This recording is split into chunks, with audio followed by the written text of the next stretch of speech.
Olha, gente, essa pauta pra gente é uma pauta muito cara, né? Eu e Lívia, a gente vem conversando sobre isso praticamente a semana inteira, né? Porque, querendo ou não, quando a gente vai trazer os destaques policiais aqui, que a gente traz esse noticiário, enfim, traz esse noticiário policial com o que aconteceu no estado nas últimas horas, comumente aparece a violência contra a mulher e, em alguns casos, fatalmente também a notícia de um feminicídio. Então a gente, com muita responsabilidade, traz aqui a Polícia Militar, através da Rede Catarina, hoje representado aqui pela aspirante Kelly e pela soldado Evelyn. Quero começar agradecendo a vocês por estarem conosco na edição de hoje à noite aqui do Jornal da Cidade e dizer que pra gente é sempre muito importante quando a autoridade, quando quem está ali na ponta, fazendo atendimento, prevenção, até mesmo aquele momento que ninguém quer fazer, está conosco para falar sobre isso. Kelly, seja muito bem-vinda, tudo bem? Obrigada, boa noite, tudo bem? É um tema de extrema relevância, ainda mais quando a gente fala de um contexto nacional e estadual em que a violência contra a mulher vem aumentando. Então, e estamos no Agosto Lilás, então é um mês de conscientização em relação à violência contra a mulher, no modo da gente atuar conscientizando, informando, prevenindo, né, crimes relacionados aí à violência contra mulheres.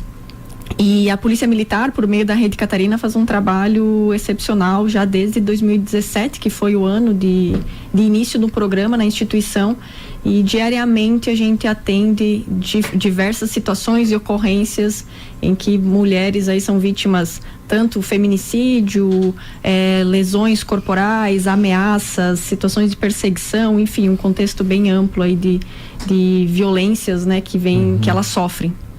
Ô Kelly, eu quero começar esse nosso papo, já que você fez essa contextualização, perguntando para vocês sobre essa cultura brasileira, né, do homem dominador, né, do homem cerceador, daquele, por exemplo, que não dá o direito à mulher de ser como ela é, de pensar como ela quer, ou às vezes até mesmo nas coisas mínimas do dia a dia, impor severos limites, e muitas vezes essa mulher, ela vai entendendo isso como normal, e não é, né? Da onde que vem tudo isso, Kelly? Nas andanças de vocês, nos atendimentos de vocês, como é que vocês veem essa questão? É muito complexo o tema, porque é algo incutido na nossa cultura como um todo, seja nas relações domésticas, familiares, relações profissionais, enfim. Então, a violência de gênero contra as mulheres ainda é uma realidade do nosso país e no nosso estado, e os números dizem isso, né? Não sou eu que estou dizendo da minha cabeça, que eu, a soldado Evelyn, ou somente a Polícia Militar, tanto é que há diferentes campanhas realizadas de modo a tentar conscientizar, coibir e evitar que essas violências ocorram. E não é normal a mulher ser diminuída, a mulher ser desrespeitada, desconsiderada. Então, por vezes, de forma recorrente, são visualizadas questões de menosprezo somente pelo fato de ser mulher. Então, o que não deveria acontecer, né? Não há motivos, ao nosso ver, para que as mulheres sejam vítimas de diferentes violências simplesmente por uma questão de gênero, né? De contextualização cultural das relações. Então é muito importante que não só as mulheres tenham consciência disso, mas que todos da sociedade compreendam essa problemática e essa dinâmica social, porque é a gente que faz diferença no dia a dia, né? É a forma como a gente trata as pessoas que convivem conosco, que trabalham conosco, as outras mulheres, crianças, meninas, enfim, vale para todos, né? A gente fala de violência contra a mulher, mas é um tema de interesse de absolutamente todo mundo, né? Inclusive, Kelly, vocês participaram recentemente, salvo me engano, essa semana ou na semana passada, de uma palestra específica para homens, né? Porque, claro, talvez quando a gente pensa em trabalhar com as gerações futuras, a gente não precisa apenas alertar a mulher, mas cuidar também dos nossos meninos, para que eles entendam o espaço de cada um. Sim, nós fizemos a roda de conversa com os homens, foi anteontem, e foi muito legal a recepção, porque quando nós chegamos e fizemos a roda com os masculinos, eles não sabiam do que se tratava. Eles só foram convidados para participar e não sabiam do tema.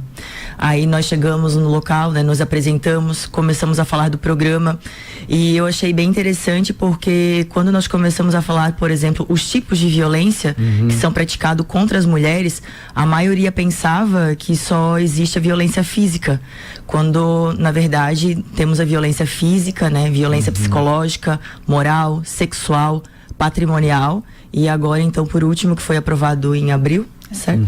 Em abril, a violência também vicária.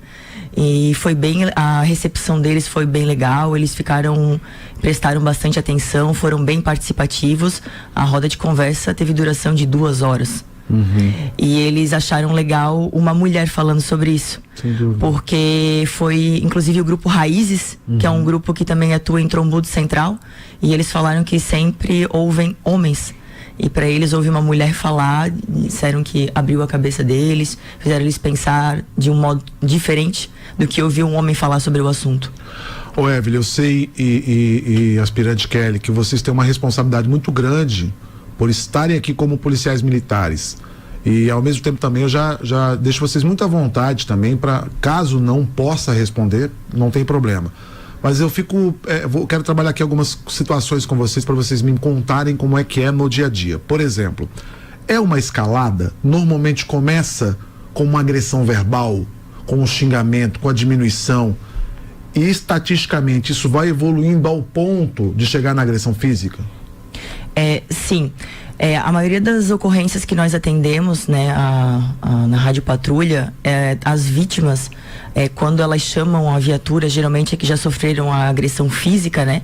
Elas relatam que há tempo já sofrem, por exemplo, violência psicológica, que começa com uma palavra que diminui ela, que causa sofrimento a ela, e dessa violência psicológica evolui, por exemplo, para uma violência patrimonial, que é onde o agressor ele vem a quebrar o celular da vítima, ou a quebrar o computador, ou a rasgar a roupa dela por ciúmes, e vai evoluindo. E evolui, no caso, para a violência física em si. Até nós costumamos a falar da espiral, que ela relata ali essa questão, né? Que tem o medo da vítima, aí posteriormente vem ali o momento da agressão em si, e depois a fase das pazes, né?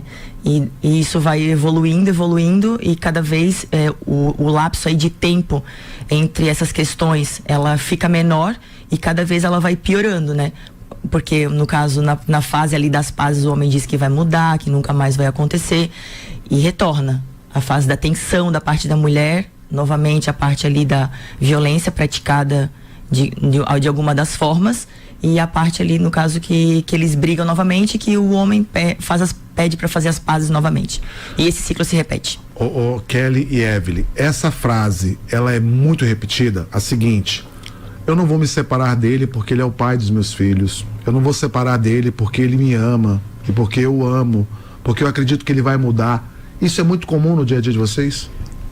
Acho que eu posso complementar nisso. É comum ouvir, mas tem um outro fator. Às vezes tem um medo por trás.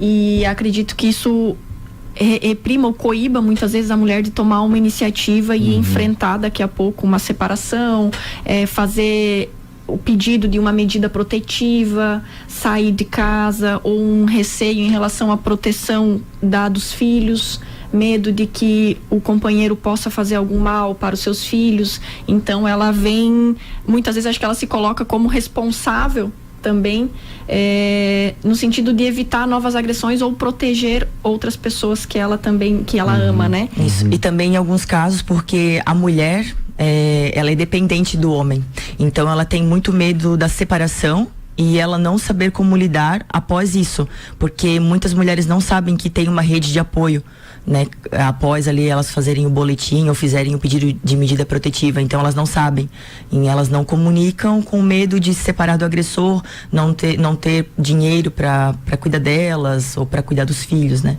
Soldado Evelyn, deixa eu te perguntar mais uma coisa nessa linha. É comum também a gente ouvir o seguinte argumento, né? Esse tipo de situação, a violência contra a mulher, acontece apenas em uma classe social específica. Isso é um mito, né? É um mito, sim, com certeza. Um mito.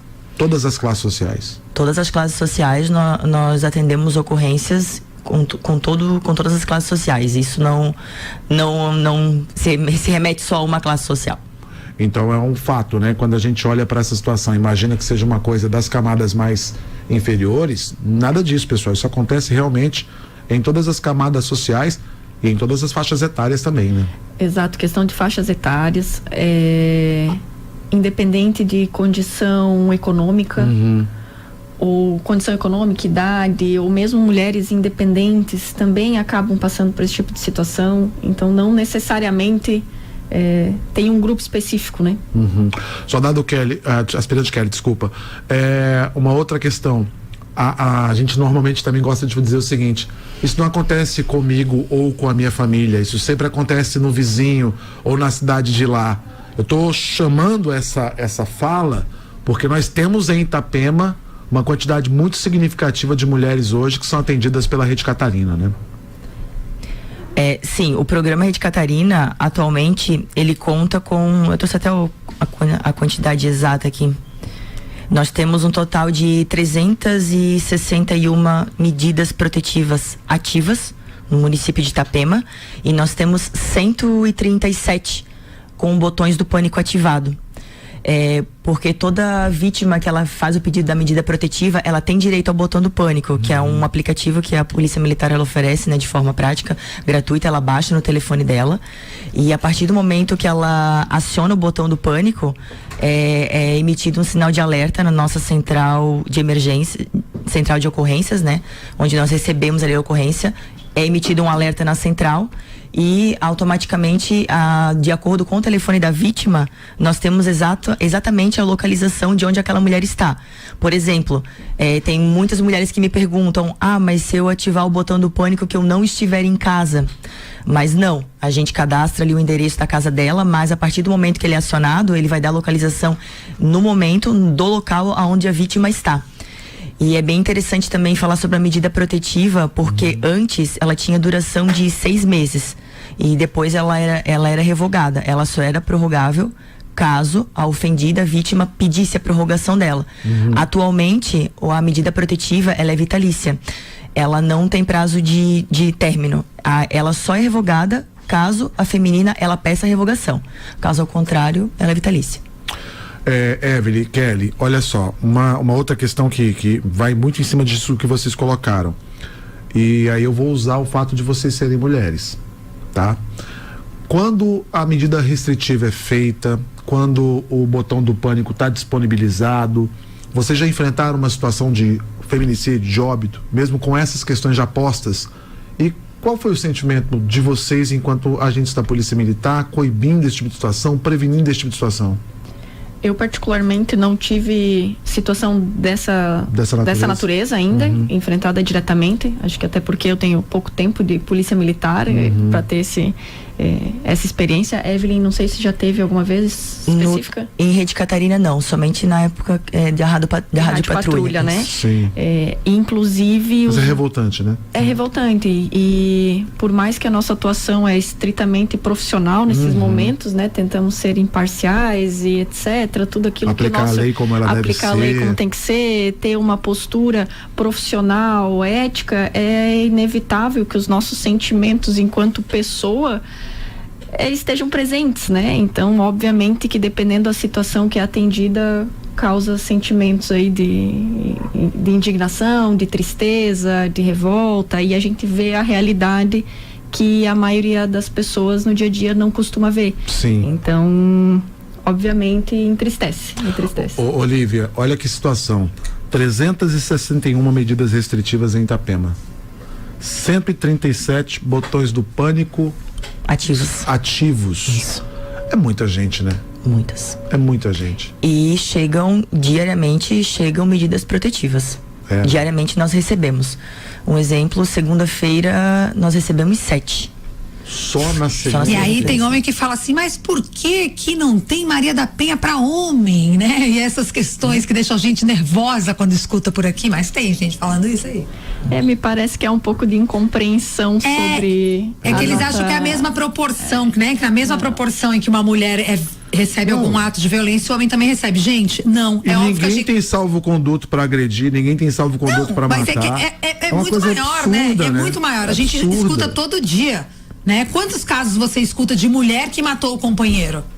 Mas é muito, a balança pesa para um lado diferente, esse né? é o tipo de comparação, infelizmente, Lívia, que me permita com todas as letras, que emburrece o homem brasileiro. Exatamente. Emburrece o homem brasileiro. Quando ele diz, mas por que não tem Maria da Penha para mulher? Cara, presta bem atenção na bobagem que você está falando. Primeiro, olha o teu porte físico. De uma forma geral, há uma discrepância física entre homem e mulher. Segundo, há uma questão cultural enraizada na sociedade brasileira, onde a mulher, ela assume o papel de segundo plano, infelizmente, né? Ela é mãe. Cara, eu falo isso muito tranquila para vocês duas, tá? Porque a gente é de uma outra época. Uma época onde o homem ser a matriz da casa era o normal, né? Eu digo sem vergonha nenhuma. Eu conheci pessoas mais velhas que disseram: minha mulher não precisa trabalhar, minha mulher não precisa estudar, porque eu sou homem provedor. Gente, isso acabou. Isso acabou. E outra, ela tem que estar onde ela quiser estar, ela tem que fazer o que ela quiser fazer, e o direito do não é um direito inalienável dela, né? Então, às vezes, para o homem é difícil entender isso, né? Acho que aqui eu posso trazer agora minha opinião pessoal, né? Pra até separar um pouco a gente está falando enquanto Polícia Militar, Rei de Catarina, mas pessoalmente fica mais fácil, eu acho, que as pessoas compreenderem, se entender todos como pessoa. A gente tem que respeitar todo mundo. E todos podem ter liberdade de fazer o que bem entender da sua própria vida, trabalho, família, filhos, etc. Independente de qual setor da sua vida, seja ela profissional, pessoal, familiar, etc., a liberdade de escolha, ela tem que ser tem que ser igual. Então, independente se é homem, se é mulher, não importa. A pessoa tem que ter liberdade de escolha. Sim. Então, da forma que ela vai se sentir realizada, vai se sentir feliz, se sentir respeitada. Então, se as pessoas partirem dessa perspectiva, acho que fica mais fácil a compreensão e a gente sai um pouco dessa dualidade, né? Homem e mulher. Sim, exatamente. A gente começa a olhar todos como indivíduos que merecem ser respeitados, que têm dignidade, que merecem ter opções, né? E liberdades. Então, assim fica muito mais simples, né? Independente da relação, independente da opção sexual da pessoa, tanto faz. E, obviamente, no contexto nacional e estadual que a gente vive, que Santa Catarina não tem números diferentes do que o contexto nacional, obviamente, mas também há a violência contra a mulher, violência de gênero contra a mulher. É importante essa palavra de conscientização e de educação. Antes o senhor comentou, né, dos meninos, dos homens, enfim, é a gente que cria a sociedade, né, que educa, que ensina, que explica. Então é importante que as pessoas abram o conhecimento e a mente para isso. Eu gostaria de complementar só algo que é interessante, que é sobre o feminicídio em si. Em que pese os números, isso pelo anuário de Segurança Pública do Brasil, que saiu agora em 2026. Sim. No ano passado, em 2025, em que pese os homicídios diminuíram, a taxa de feminicídio subiu. Assim como outros crimes contra as mulheres. Perseguição, que é o stalking, ameaça, vias de fato, importunação sexual, todos os índices aumentaram. Então, nacionalmente, vamos falar, os homicídios caíram? Sim. No entanto, no que se refere aos feminicídios, aumentou. E outros crimes relacionados à violência contra as mulheres também aumentaram. Aqui em Itapema, no ano passado só teve um registro. E esse ano não teve nenhum registro de feminicídio consumado. Tiveram tentativas, poucas, mas agora outros crimes, como a soldado Evelyn comentou, ameaça, vias de fato, agressões, violência psicológica. Isso, esses acontecem rotineiramente. Tem um programa da Polícia Militar que eu gosto muito, que é o ProERD nas escolas, né? Eu acho muito bacana. E eu tava aqui pensando, né, que a gente deveria ter, já que a Polícia Militar tem essa iniciativa bacanérrima, um programa para incentivar os meninos, pra gente mostrar para os meninos que estão crescendo um pouquinho disso, sabe? Que eles entendam, porque às vezes eu acho que dentro de casa não tá bastando. né? E eu acho o ProERD tão legal, então de repente fica aí a ideia para fazer um projeto para meninos e meninas, eu acho, né? As meninas para aprenderem a se defender e entender que tipo de violência elas podem sofrer, porque tem gente que às vezes acha que violência psicológica não é violência, violência financeira não é violência. Então para meninos e meninas, eu acho legal. Acho que seria muito bacana. Acho legal, e hoje inclusive eu fiz uma fala num grupo aqui da cidade que foi muito nessa linha, Lívia, porque assim, tem muita gente empurrando todas as responsabilidades agora para as escolas também. Sim, sim. Eu também tenho essa sensação de que a escola tem que assumir um papel fundamental, mas a gente tem que tomar cuidado com aquele espelho dentro de casa. Não, porque né? mais para ser mediador, porque a gente sabe que em algum lugar tá falhando, né? Em algum lugar tá falhando. E eu acho que a escola tem um papel importante. Eu não quero passar para a escola isso, não. E as pessoas precisam entender isso. Mas eu acho que se a escola dá palestras, né? Vai lá, Polícia Militar falar sobre o assunto, a criança chega em casa, porque eu tive dois filhos que passaram pelo ProERD. Então, eles chegavam em casa, na época da minha filha, eu fumava, e ela dizia, mãe, você sabe que isso é horrível? Porque no ProERD, eu achei muito bacana, eu parei de fumar, porque eu tava dando um mau exemplo, enquanto na escola eu tava aprendendo o contrário. Legal. Então, eu acho que se tiver um programa nesse sentido, né? Eu acho que a gente pode complementar e dizer que já existe. Já. Olha! Já existe e já é feito. Em Itapema. O nome do programa é Protetores do Lar. Exatamente. Ai, que legal, meninas. Amei, tá Toda vendo? semana tá tendo alguma palestra, né, Evelyn? Toda semana alguma escola tem essa palestra. O público principal são adolescentes, meninos, meninas no ensino médio, principalmente. É um programa já consolidado na Polícia Militar. Todo momento que a gente tem oportunidade, a gente ministra essa palestra. Tem algumas agendadas agora para as próximas semanas, né, Evelyn? Isso, exatamente. E a gente fala sobre isso, fala da violência contra a mulher. Olha que bacana. Fala dos tipos de violência, explica esse contexto, né, da violência doméstica, familiar, enfim. Também fazemos a orientação para como eles puderem buscar ajuda, porque tem muitas crianças que sofrem isso em casa e não sabem de que forma eles procuram. Aí nós orientamos, né, procurar a diretora, orientadora da escola, ou ligar, né, no 190. Se vê a viatura passar também, pode pedir ajuda para a viatura. Nós fazemos uma orientação então para esses adolescentes, para eles saberem de que forma procurar ajuda. Ai, muito legal, gente, parabéns, porque eu não sabia que existia. Na escola dos meus filhos não chegou. Fiquem atentos, escolas, porque é muito legal. E eventualmente, se a escola tiver interesse, ela pode entrar em contato conosco e a gente combina, organiza, enfim, algum dia para ministrar essa palestra, para ter esse contato com os adolescentes. Obviamente, a gente vai encaixando, né, dentro da nossa disponibilidade, porque é Rede Catarina, tem outros programas, o Protetores do Lar, o ProERD. O ProERD, em breve, teremos turmas no município. Inclusive, essa semana tem um soldado do Batalhão Soldado Yuri, vai estar se formando instrutor ProERD, eu sou instrutora ProERD também, então o programa vai começar a ter uma atuação maior aqui em Itapema. E Evelyn, acho que, não sei se tem alguma coisa mais a complementar sobre as palestras nas escolas. Não, só estamos agendando, na verdade, encaixando. E aí, claro, também a escola que tem interesse pode fazer contato direto aqui com o batalhão da Polícia Militar da nossa cidade. Aspirante Kelly, soldado Evelyn, eu queria agradecer demais a presença de vocês, dizer que, poxa, esse assunto é riquíssimo e é muito bom quando a gente consegue falar um pouco de lei, mas ao mesmo tempo trazer essa realidade social que muito nos assusta, e acho que esse é um problema que a gente precisa enfrentar de frente. O trabalho de vocês é fundamental. Muito obrigado. Obrigada pela oportunidade de falarmos nesse momento. Já vamos marcar a próxima. Muito obrigada pela oportunidade.